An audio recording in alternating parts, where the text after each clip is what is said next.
Hey guys, and welcome to the Infinity Podcast. In this episode, we're going to talk about building muscle around being in a calorie deficit. Can it be done? Should it be done?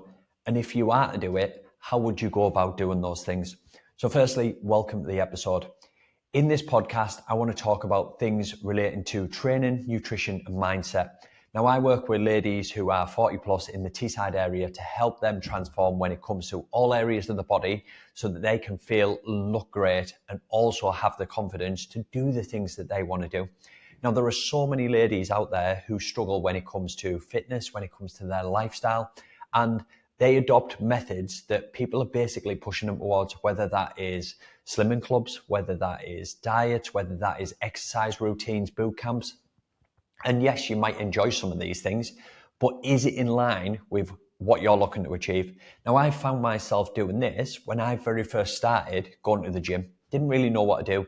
Went in, just sort of figured it out along the way. And then as I got better and better, as I started to learn things and understand them, and it took years to be able to do that, I started to understand the concepts of what I was doing in line with my goals. When I wanted to get stronger, I knew what I wanted to do. When I wanted to lose body fat, I knew exactly what I wanted to do.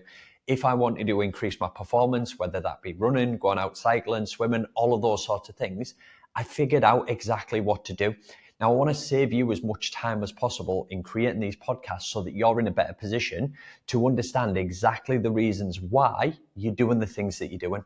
Because if you solely follow someone else's plan, the chances are long term, you're going to come unstuck. You're going to get frustrated with the lack of progress, and you're not really going to know how to make adjustments to that so that it helps you to improve.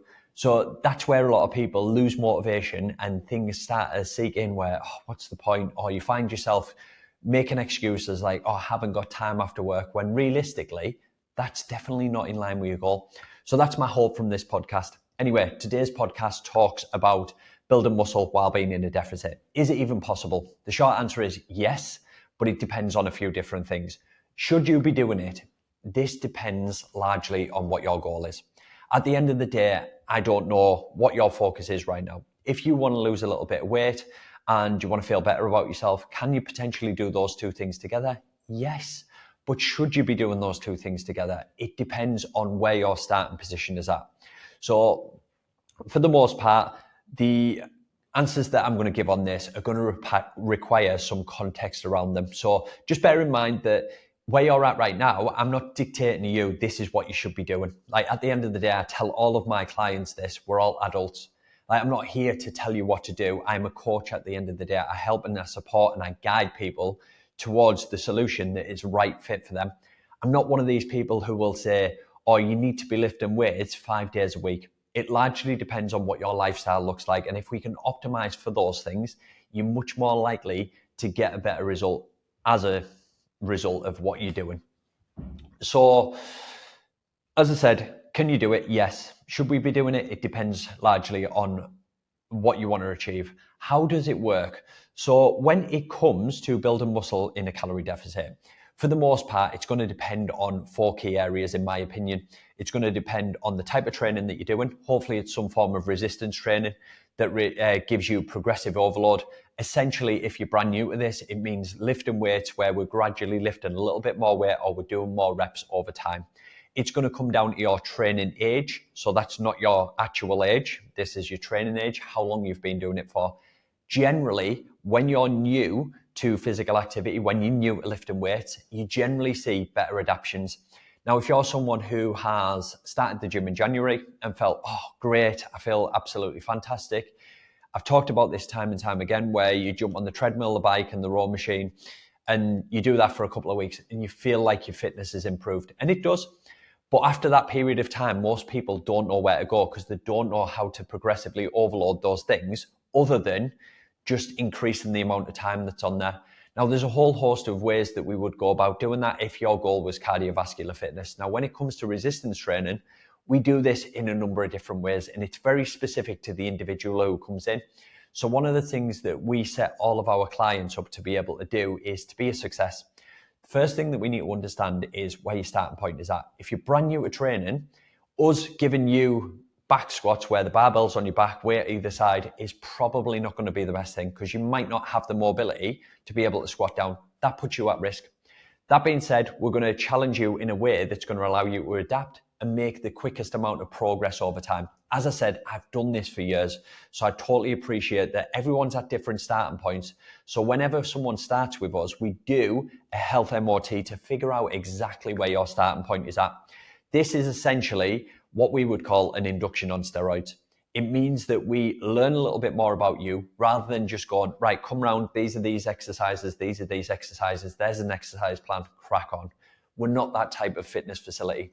We want to make sure that the people that work with us get the best possible results, and understanding exactly where your starting point is at is the first step in doing so. Now, as I said, if your training age is very young, you're brand new to exercise, generally you will notice some big changes over time.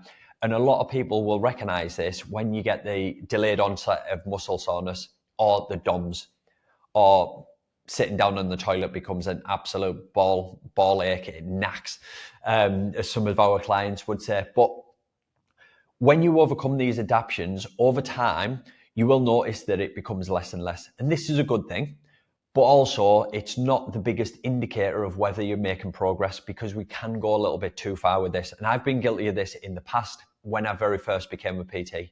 Get super excited on the gym floor, someone comes in, they're brand new, you want to make sure that you make an impact, and you go a little bit far with that. You make too much of an impact. And the way that I often term it now is finding the Goldilocks zone. So anytime we work with someone now, we're trying to find that zone where it's just the right amount of adaptation. So we get the minimal effective dose that's not leaving you absolutely obliterated, where you can't get up and down from the stairs or off the toilet, just the right amount. Now, it is a hard balancing act. And for someone starting out who is brand new, it's very, very challenging for them to come in to a facility, see other people doing stuff, and us say to them, right, we're just going to do 2 sets of that with you, because we want to make sure that you're in a safe training environment. Over time, we can gradually increase that. The next thing that we would need to look at is your nutritional intake. Now, we're trying to build muscle. We're trying to lose body fat at the same time. So we're probably going to be in a calorie deficit. Now, regardless of the method that we choose, there is intermittent fasting, all the different methods that are out there. Many of us will have chose different ones over different times. We've been instructed in different ways. We think that high carbs is right, low carbs is right. It doesn't matter for the most part. The most important thing is that we're in a calorie deficit if our goal is fat loss or losing weight. Once we've got that in place, it's next focusing on the amount of protein that you're having. Now, a straightforward answer that I would have given to this a couple of years ago would have been, oh, you just want to have between 1 and 2 grams of protein per kilo of body weight. So that essentially means for someone who is 100 kilos, that's going to be either 100 grams of protein, which is 4 tins of tuna, or it's going to be 200 grams, which would be 8 tins of tuna. Now, the problem with this, me saying that to you right now, if you don't have any idea about how much protein you're having, that could be overwhelming. And this is one of the biggest problems when it comes to nutrition, is figuring out the right strategy for the person based on their lifestyle and where they're currently at right now. Because if you're someone who only has 60 grams of protein, simply getting in 70 grams the next week is the first step. We need to break that down into what the meals look like, how we're going to put that into the meals so that we've got a primary focus on that. Because our whole premise around what we do at Infinity is around education. It's around supporting you to create the life that you want with the body that you actually feel good in. So when it comes to protein, protein is beneficial in terms of helping us to build muscle tissue, but also helping us to recover really well. And this is one of the areas that I find ladies who are a little bit older, maybe past their 40s, tend to struggle with this. A lot of the nutrition that they have set up when we do an evaluation on this is set up around carbohydrates, it's set up around reduced fat, and it's not optimized for maintaining protein. And when we do some of the body scans that we do, so a body scan, if you're not aware, is essentially where we'll get someone to stand on our scale. It takes an electronic reading, so it sends an electronic pulse around your body to read how much body fat you've got, how much muscle mass, and how much water.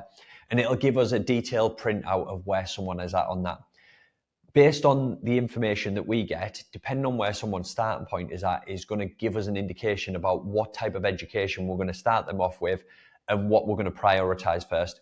Because some of the ladies who come to us here at Infinity have a real high risk for all-cause mortality, we'll call it, or potential chronic conditions because they've got a severely low amount of muscle mass while they've got a severely high amount of body fat.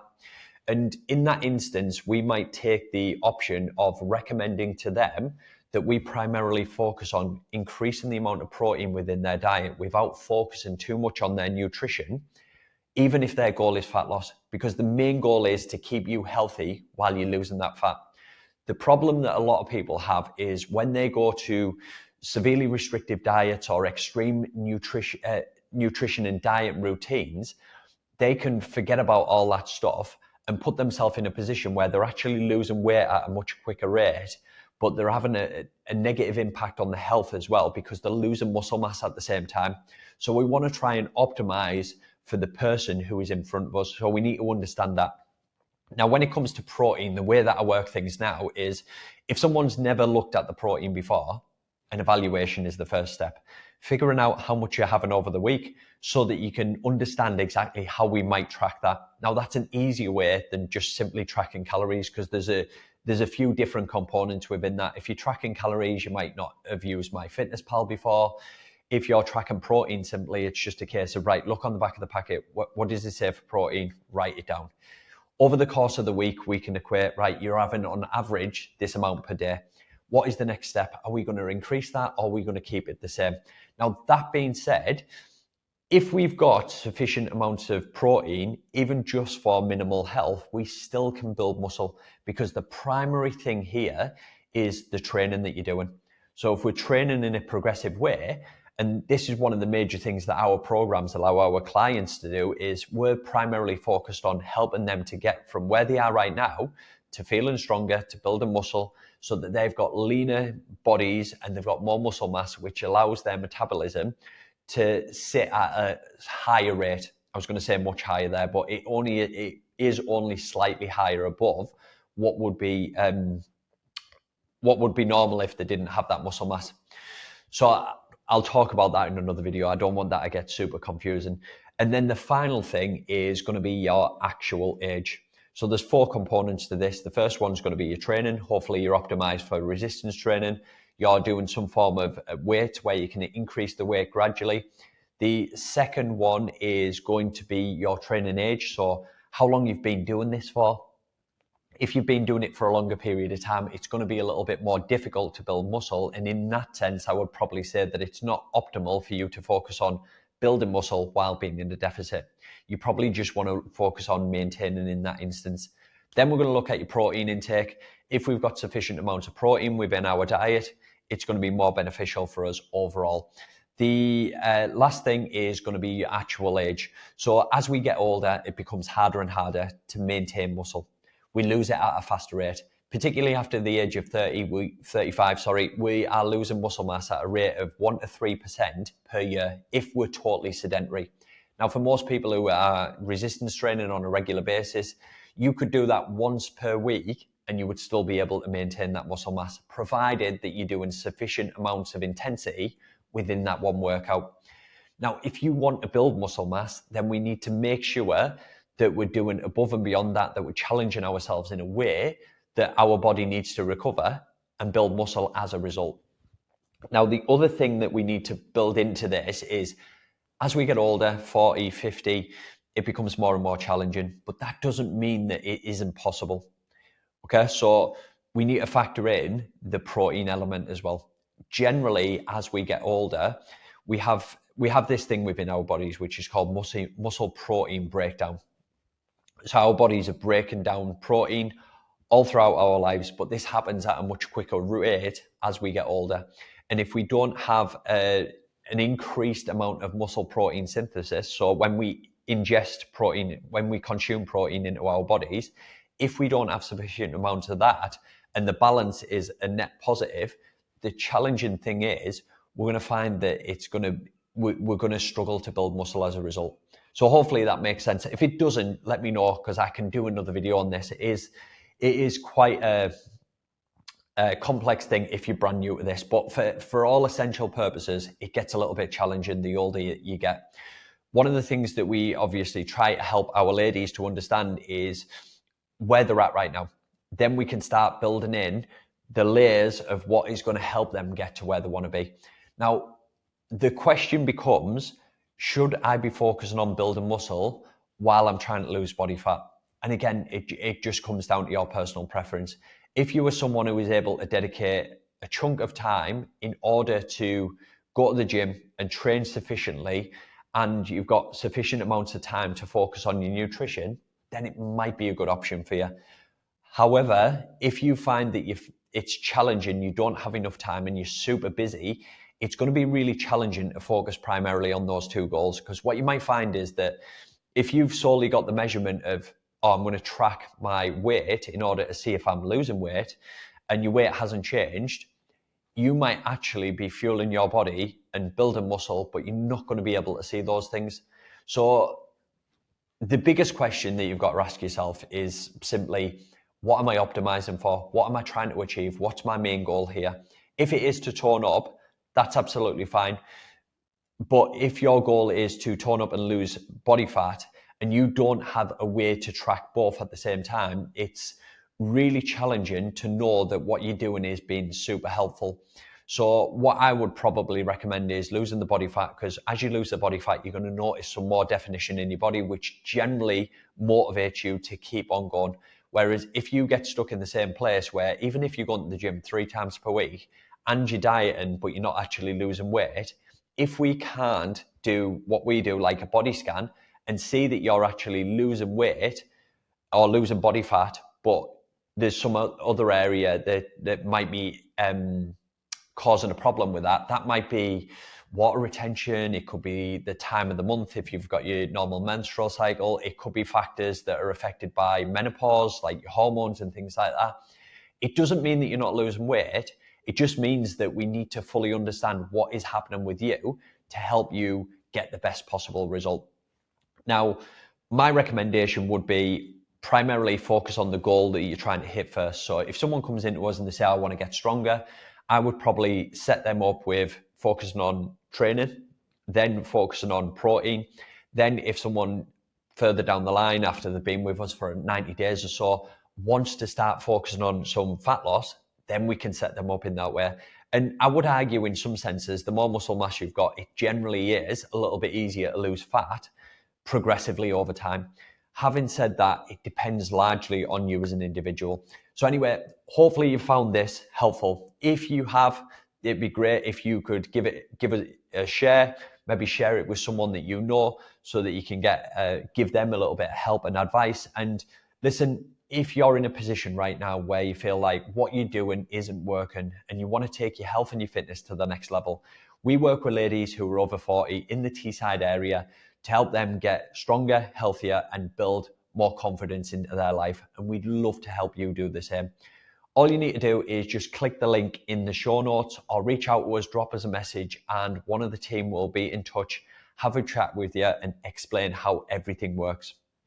Anyway, that's it for this episode. If you've got any feedback, please drop a comment below. Let me know. I'm always happy to have the feedback because this is only my second one, and I'll see you in the next one.